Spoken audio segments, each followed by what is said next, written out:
소환장을 받고도 검인기일에 참석하지 않은 상속인은 다투지 않는 것으로 간주하기 때문에 유언대로 집행되는 것을 원하지 않는 상속인이라면 반드시 검인기일에 출석하여 이의 제기를 할 필요가 있습니다. 그렇다면 유언대로 집행을 원하지 않는 상속인의 경우 어떻게 이의 제기를 해야 하는지 많이들 물어보시는데요.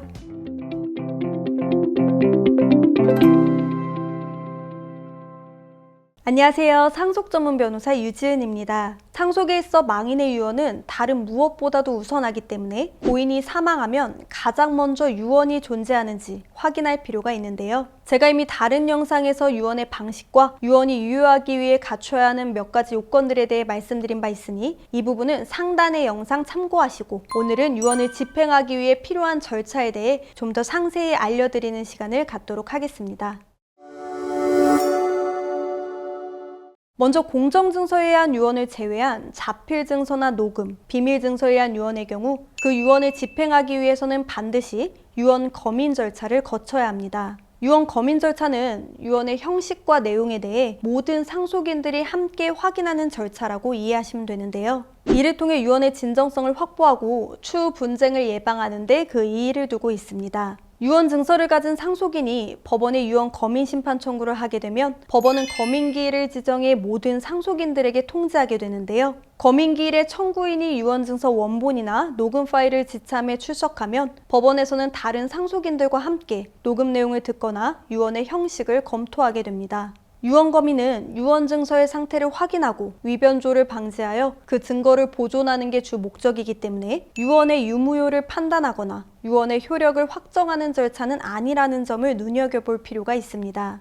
따라서 검인 절차 단계에선 유언의 집행을 원하는 상속인과 유언을 인정하지 않으려는 상속인들 사이에 의견 다툼이 있다 하더라도 유언의 효력에는 아무 영향을 주지 않는다는 건데요. 하지만 검인 절차를 무시해서는 안 되는 중요한 포인트가 있습니다. 검인 절차에 출석한 상속인들의 의견은 유언 검인조서라는 서류에 기재되는데요. 검인 과정이 유언의 효력을 판단하는 자리는 아니지만 상속인들이 아무도 이의 제기를 하지 않을 경우 유언의 집행을 원하는 상속인은 검인 후 법원에서 발급한 검인조서와 유언장만으로도 상속부동산에 대한 등기를 완료할 수 있게 됩니다. 따라서 유언대로 집행을 원하지 않는 상속인이라면 반드시 검인기일에 출석하여 유언의 진정성에 관해 이의를 제기할 필요가 있는데요. 소환장을 받고도 검인기일에 참석하지 않은 상속인은 다투지 않는 것으로 간주하기 때문에 유언대로 집행되는 것을 원하지 않는 상속인이라면 반드시 검인기일에 출석하여 이의 제기를 할 필요가 있습니다. 그렇다면 유언대로 집행을 원하지 않는 상속인의 경우 어떻게 이의 제기를 해야 하는지 많이들 물어보시는데요. 검인기일에 출석하여 유언증서 원본을 확인하고 청구인이 주장하는 유언의 방식에 맞지 않다고 할 수도 있고 자필증서에 의한 유언의 경우 망인의 필체와 다르거나 유언장에 날인되어 있는 도장이 망인의 도장인지도 불분명하다고 주장할 수도 있습니다. 또한 유언을 할 당시 망인이 치매 상태에 있었다면 망인의 인지 기능이 없었기 때문에 진정성이 의심된다며 이의 제기를 할 수도 있습니다. 여기서 중요한 건 어떤 내용으로 이의를 제기했던 간에 사실 여부와는 무관하게 해당 내용이 유언 검인조서에 기재되어 이 검인조서만으로는 유언의 집행이 불가능하다는 점입니다. 따라서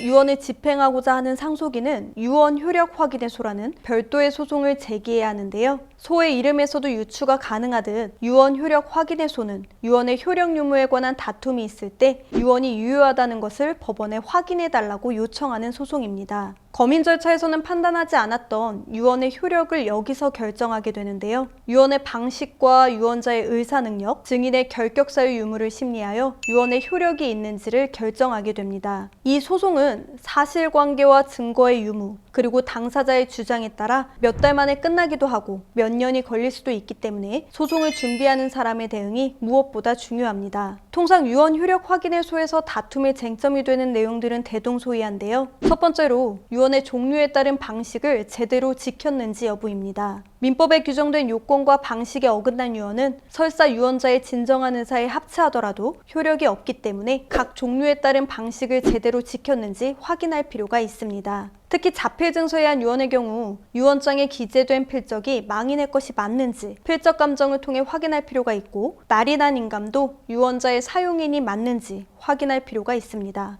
또한 유언장 일부가 다른 종이에 쓴 것을 덧붙인 것으로 되어 있으면 같은 날 작성된 것이 맞는지 여부를 확인할 필요가 있습니다. 두 번째는 유언자가 유언 당시 의사 능력이 있었는지 여부입니다. 특히 피성년 후견인의 경우 의사가 심신회복의 상태를 유언서에 부기하고 서명 날인하여야 유언이 유효하며 망인이 치매 진단을 받았어도 치매 상태에 따라 유언 당시에는 인지 기능이 정상일 수 있기 때문에 망인이 유언 당시 의사 능력이 있었다는 것을 입증하기 위해서는 병원의 의무기록지, 의사의 진단서나 소견서, 유언 전후 정상적인 의사소통이 가능했다는 동영상이나 녹음 파일, 증인의 진술서를 준비하시는 것이 좋습니다. 마지막으로 유언에 참여하는 증인에게 결격 사유가 있는 경우에도 유언이 무효가 될 수 있으므로 유언으로 이익을 받을 사람의 배우자나 직계 혈족이 증인으로 참여했는지 여부도 확인해 볼 필요가 있습니다. 청구인이 유언 효력 확인해소에서 승소하여 법원에서 유언의 효력을 인정받게 되면 청구인은 해당 판결문을 통해 비로소 유증 등기를 하는 등 유언의 내용대로 집행하는 것이 가능해집니다.